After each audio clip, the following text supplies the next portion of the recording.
How does Band-Aid brand Pro Heal heal wounds?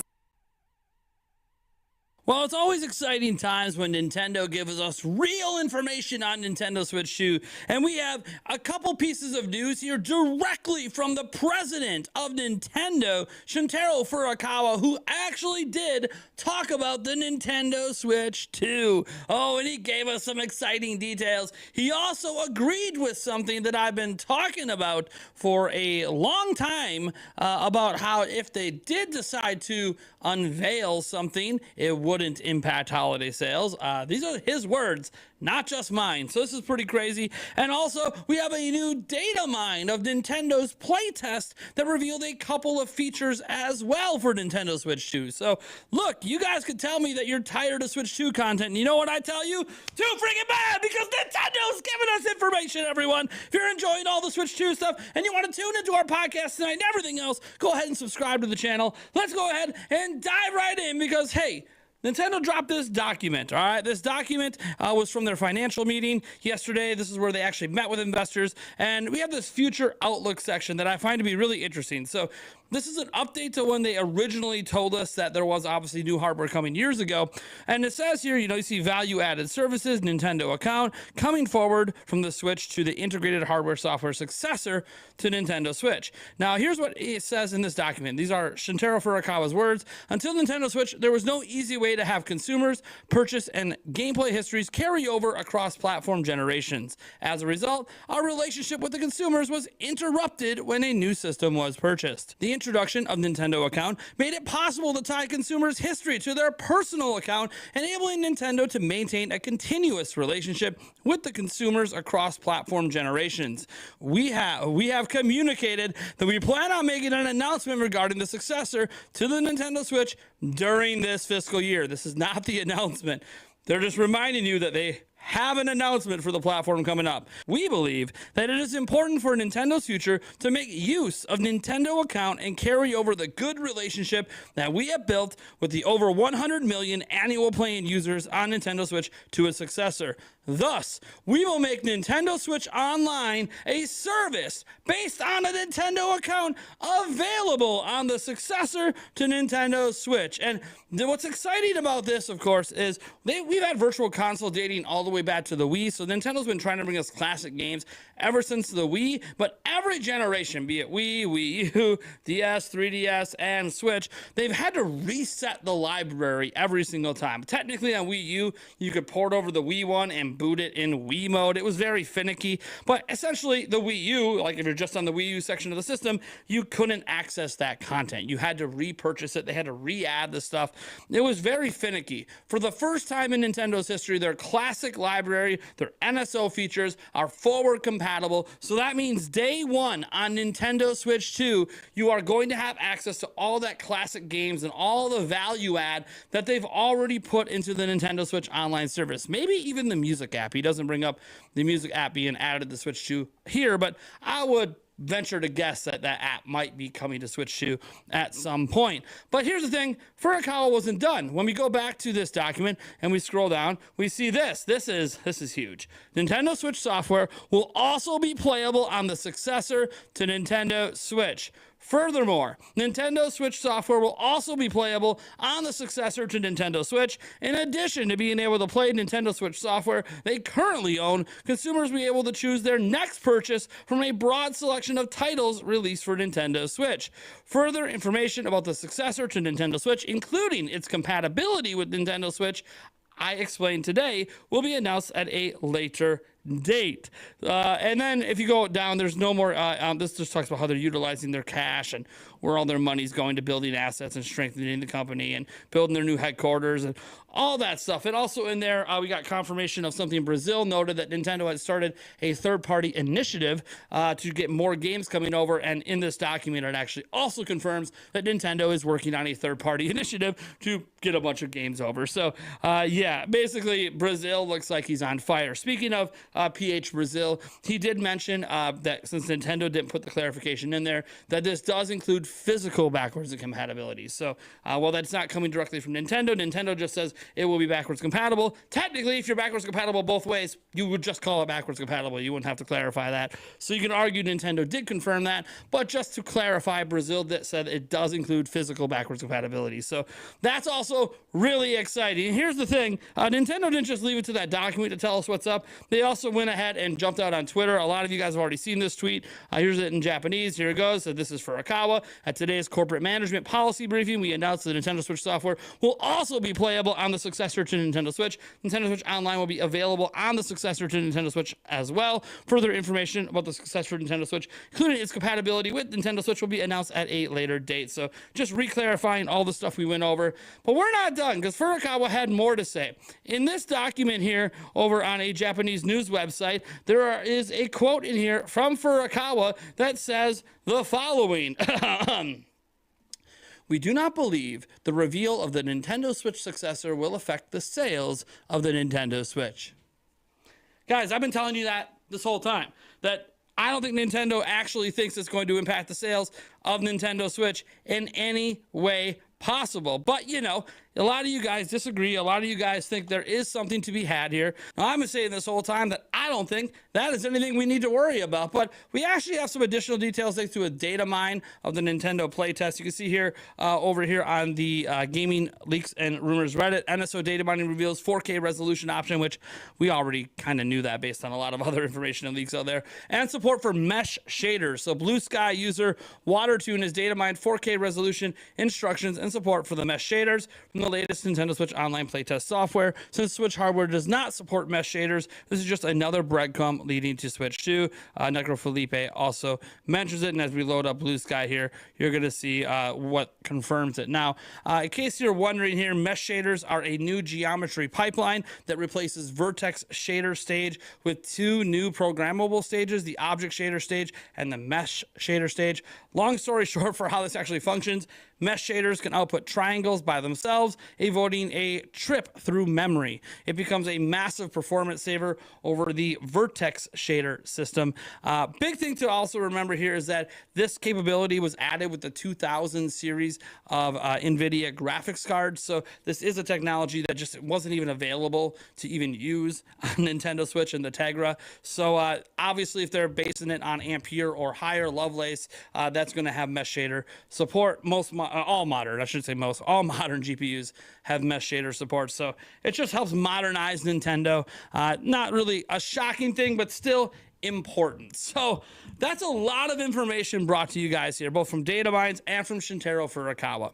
And this is just my reminder that, you know, I get a lot of flack at the channel for making a lot of Switch 2 content, and I totally get it. Obviously, I don't think I'm going to get a ton of flack over this one. This is Nintendo talking about Switch 2, but what I will say is the more we find out about this system, the more a lot of the rumors and reports we talked about over the last year especially seem to be coming true. We've been talking about backwards compatibility and rumors around it and leaks and all that for literally the last year. I think I've got like 5 or 6 videos on it.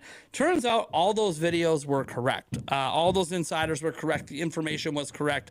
That is a big deal. It just helps, you know, vilify my ability to keep covering this stuff, because it turns out that a lot of stuff ends up coming true. Now, when we talk about Nintendo Switch Online, we never had a specific rumor or report about it. We kind of assumed Nintendo Switch Online would be forwards compatible. It is a paid subscription service, the first one in Nintendo history. So there is that. And on top of that, we already knew Nintendo accounts would be forward compatible because Nintendo said that, but technically they didn't confirm NSO years ago. That's a confirmation today, but that's still really nice to see. It also fixes a problem Nintendo's had resetting that classic library. It just makes the Switch 2 an easy decision to buy. If you own a Switch 1, there's not really a reason not to get Switch 2, because you don't got to worry about losing anything, at least as far as we're aware. Obviously, we don't know about individual game save data and any weird particulars that could happen there. We're going to end up messing up our Animal Crossing New Horizon islands, our Splatoon 3 data. Will that get messed up? Obviously, we have cloud save backup. Does that just seamlessly cross over and bring it over? Are there performance boosts to games? A whole lot of stuff we don't know. That is information that, again, Shintaro Furukawa said that they would be revealing at a future date, and they still plan to have an announcement about the Nintendo Switch successor this fiscal year, and they do think that the announcement won't affect Switch sales, which I think is quite curious. While I'm staying on Team 2025, it's very obvious that they still could reveal it this year because Nintendo's not worried about it affecting sales. When Shintaro Furukawa is coming out and saying that he's not worried about it affecting sales, that lets you know that the holidays aren't really a reason for them not to reveal it. It's just, when do they want to reveal it? They've already entered the next stage. And if we think about it, the first stage was saying the system's on its way, right? There will be an announcement coming later. The next stage is telling us a couple features about the system, which is what they just did yesterday. And next up will be revealing the system. And then after that's going to be that marketing campaign and the games and everything else and all that in between. So the next stage is the reveal. That's what I fully expect to be the next thing out of Nintendo's mouth. And again, I'm on Team 2025 for this. My gut is telling me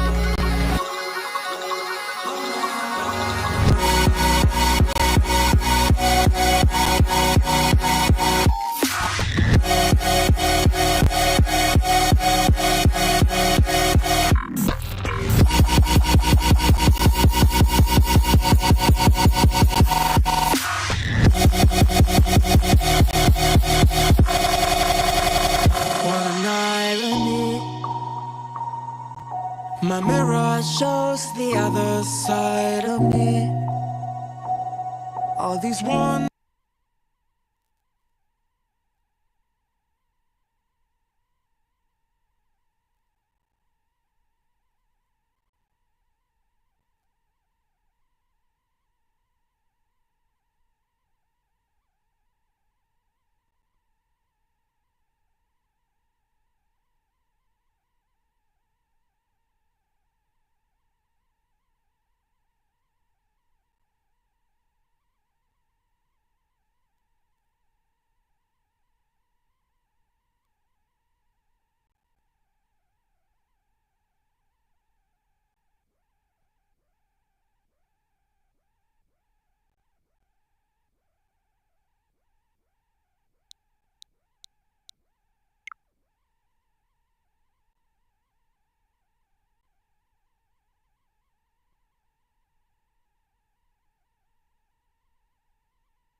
Hello?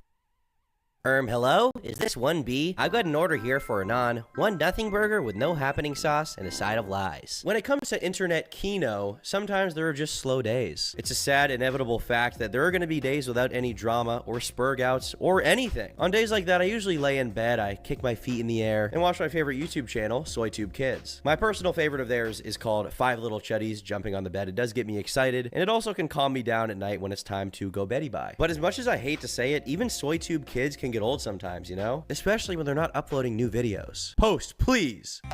5 little chuddies jumping on the bed. One fell off and bumped his head. Mama called the doctor and the doctor said, no more chuddies jumping on the bed. But if I ever get bored of SoyTube Kids, that does mean I'm pretty desperate for content. I'm desperate for something to stimulate me. But someone who has never failed me when times get boring, okay, when things are looking down, is my personal favorite LGBTQ Arab Palestinian activist with a tatted hairline, FouseyTube! Yay!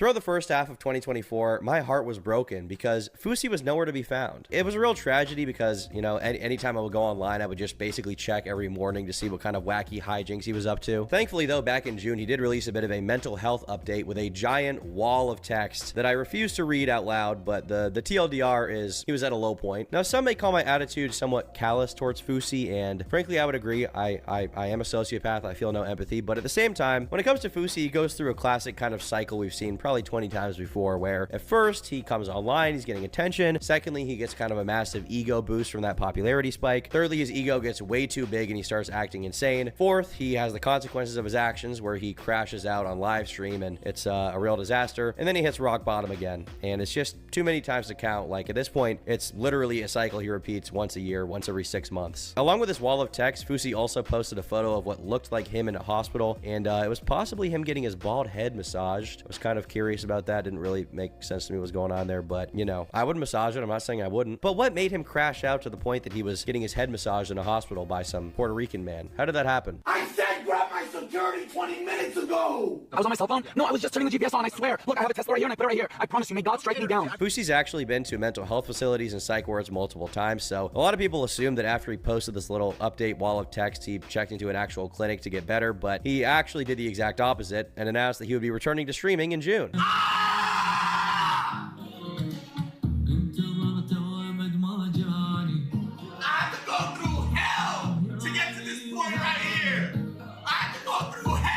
The stream itself did pretty good, and according to Fousey, it capped out at 40,000 live viewers. But it's on Kick, so the stream was 100% view-botted, make no mistake. But it's still funny that he believes it, or wants us to believe it, I guess. Several fans were also pretty concerned about the fact that just 1 month prior, he had said he was at rock bottom, but all of a sudden he's doing cartwheels in his return video while listening to Arab music. They're like, what's going on here? Why are you doing that? Why are you doing cartwheels? Why are you going crazy? Like, do I need to slow down? Were you in the psych ward like a few weeks ago? Fousey tweeted about not being in a great place still a month or so ago. Now he's back to screaming like a maniac 10 seconds in on his first live back after 10 months. He won't be happy with his numbers just sitting there, so it's only a matter of time before he's back on the streets, trying to push the limits to get those numbers back up from last year. This should be fun. And he was right. The first few weeks of Fousey's return would be pretty good. He would stream himself as a part of Ice Poseidon's Hunger Games, which was kind of like a fish tank type thing, but it was outside with paintball guns. It was pretty cool. A former fish tank contestant named Letty was even on the show, and she and Fousey had a little bit of a staring contest. Go! Hey, you can't cheat. Why? These outfits don't cheat.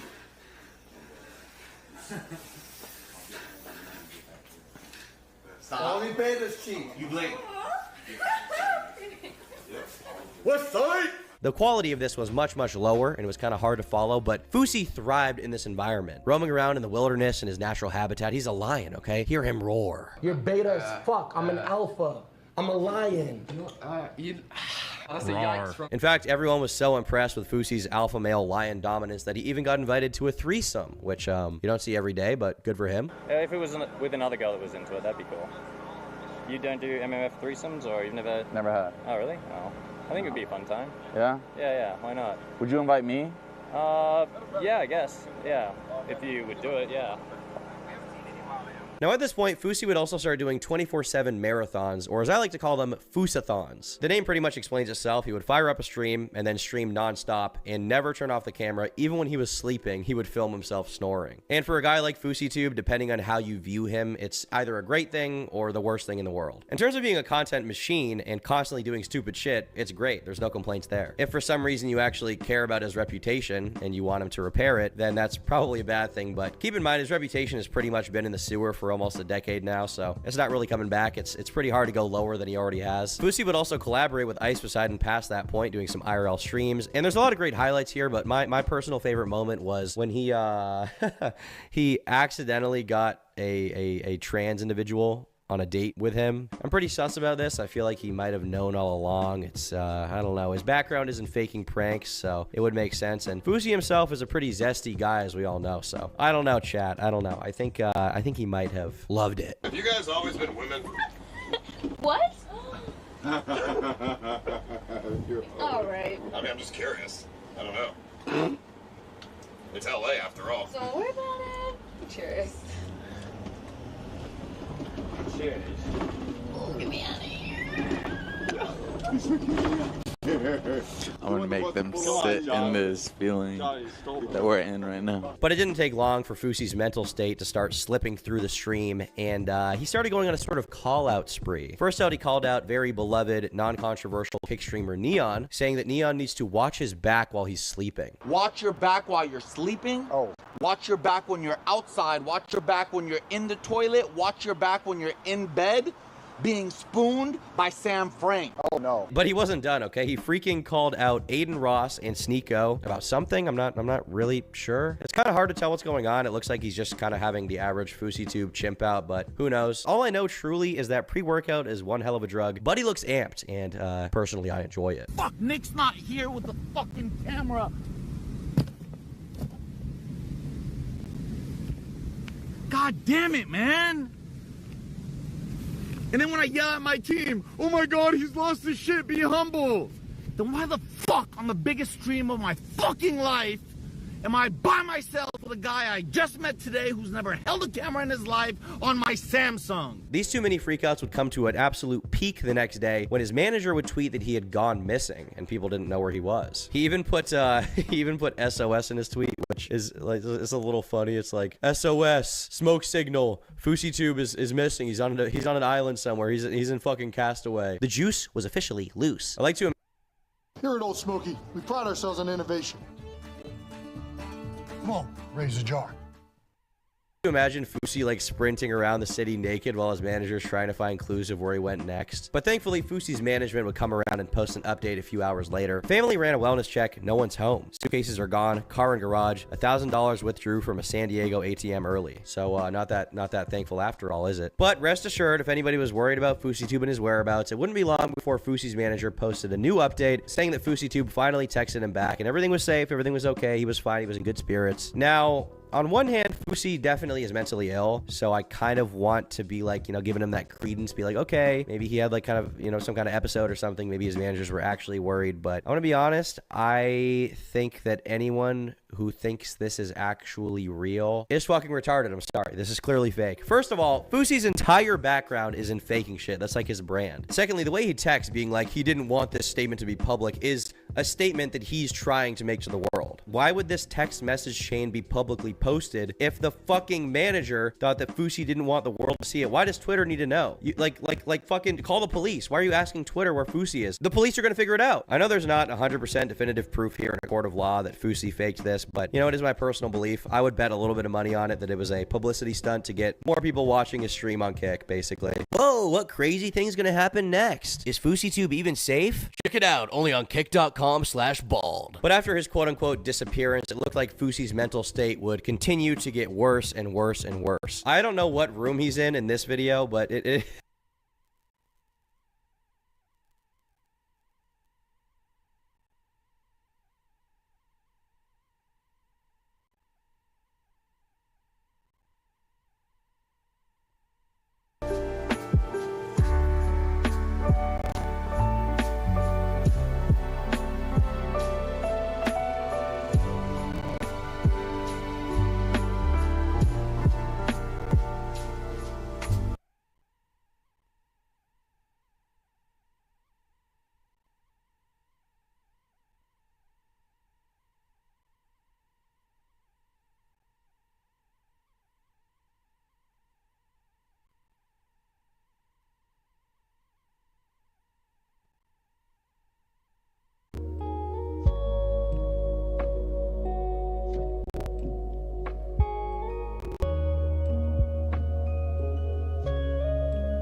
Bye.